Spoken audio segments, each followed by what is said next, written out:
اور رول کرو، حکومت کرو۔ دشمن ہمیشہ چاہتا ہے ایک گاؤں میں ایک فرقہ ہے تو 2 فرقہ ہو جائے، 2 ہے تو 3 ہو جائے، 3 ہے تو 4 ہو جائے۔ ان کو فرقوں میں بانٹو، پھر ٹکڑوں ٹکڑوں میں کر کے ان کو ضعیف کر کے مارو۔ میرے دوستو، میرے عزیزوں، ہمیں 2 چیز کرنا ہے۔ ایک علم سیکھنا ہے، علم کی طاقت ہر طاقت سے افضل ہے۔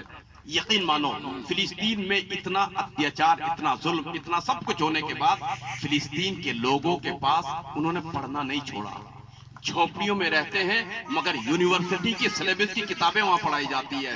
یہی وجہ ہے، اگر موبائل وغیرہ ہے تو جان رہے ہوں گے کہ وہ جو پائپ سادھارن ہوتا ہے جس سے پانی چلتا ہے، 303 کی گولی تک نہیں چل پاتی، پھٹ جاتا ہے وہ پائپ، اسی پائپ کو کاٹ کر بسم اللہ کہہ کے میزائل بنا رہے ہیں۔ وہ سپر پاور گھبرا رہا ہے جو اسٹیل کے بور والے، 12 بور والے گولی چلانے والے، کہ وہ بھی پھٹ جا رہے ہیں، اور ان کے پاس کیا ٹیکنالوجی ہے۔ میرے عزیزوں، میرے دوستوں، مجھے ایک بات کہنی ہے۔ فلسطین کے لوگوں نے، بچوں نے ہمیں یہ سکھایا ہے کہ جھوپڑی ضرور ہو تمہاری مگر وہاں پڑھ سکتے ہو، یونیورسٹی کے بچے تیار کر سکتے ہو۔ اگر قوم کو آگے بڑھانا ہو تو علم کو آگے بڑھاؤ، پڑھاؤ، چاہے 3 وقت کے بجائے 1 وقت کھانا کھلاؤ، مگر اپنے بچوں کو پڑھاؤ۔ اس سے دیش بھی خوش رہے گا، دیش کی بھی ترقی ہوگی، سماج کی ترقی ہوگی، گھر کی ترقی ہوگی۔ ہمیں جاہل امتی نہیں چاہیے، جاہل امتی نبی کو پسند نہیں ہے۔ المومنو قیسن، نبی فرماتے ہیں مومن پڑھا لکھا دانشمند ہوتا۔ میرے چھوٹے چھوٹے بچوں اور بچیاں، ماں بہنیں جو یہاں بیٹھے ہوئے ہیں، ہم جو یہ بول رہے ہیں ہر چیز کا اثر ہوتا ہے۔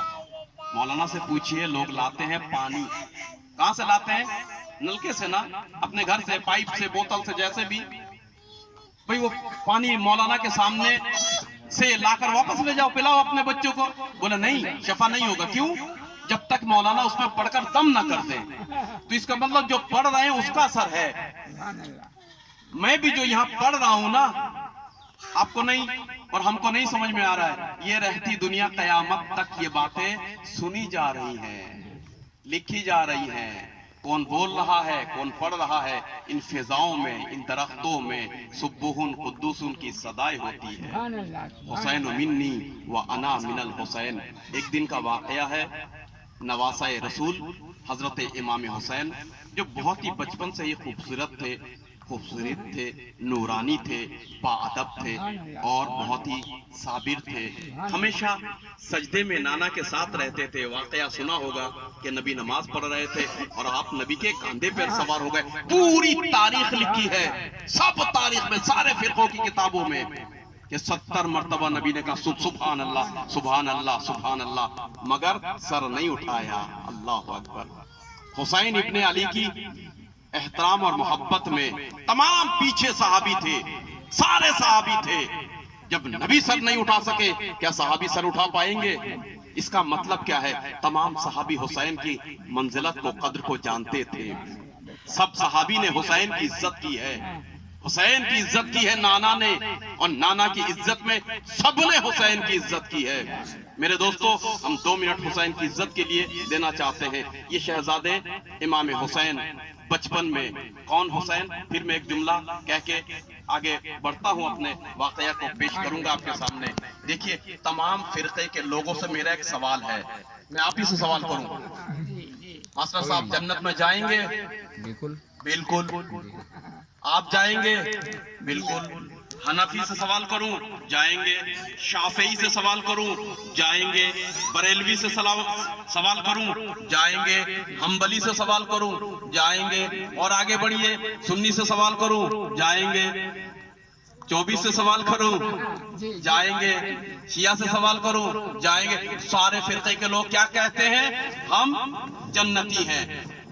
اگر مجھ سے کوئی پوچھے کہ تم کس فرقے کے اور کہاں جاؤ گے، تو میں تو کہتا ہوں نہ میں حنبلی ہوں، نہ میں شافعی ہوں، نہ میں بریلوی ہوں، نہ میں دیوبندی ہوں، میں حسینی ہوں۔ جہاں حسین جائیں گے میں وہاں جاؤں گا۔ میری بات سمجھ رہے ہیں؟ میں جوانوں کے لیے کیا کہتا ہوں کہ بھائی جنت کے مالک ہیں حسین، اب کسی بھی فرقے سے ہو بس فرقہ اپنے پاس رکھو، حسینی بنو. مطلب کیا ہے؟ جہاں ظلم ہو مت دیکھو کہ وہ فلاں مذہب کا ہے، ظالم کے مقابلے میں کھڑے ہو جاؤ، مظلوم کے ساتھ ہو جاؤ. ہو سکتا ہے یہ جو مظلوم ہے میرے فرقے کا نہ ہو لیکن اس پہ ظلم ہو رہا ہے، حسین کا ماننا یہ ہے کھڑے ہو جاؤ اس کے ساتھ میں. اگر ہو تو حسینی ہو. اور دنیا کہیں جائے نہ جائے، مجھے نہیں پتا تم کہاں جائیں گے کہاں پہنچیں گے، مگر مرنے کے بعد اگر جنت میں جانا ہے تو حسین کے ساتھ رہنا پڑے گا، حسینی کے ساتھ رہنا پڑے گا. دروازے پہ حسن و حسین ہوں گے. الحسن والحسین سیدا شباب اہل الجنہ، ایک دم موثق روایت ہے.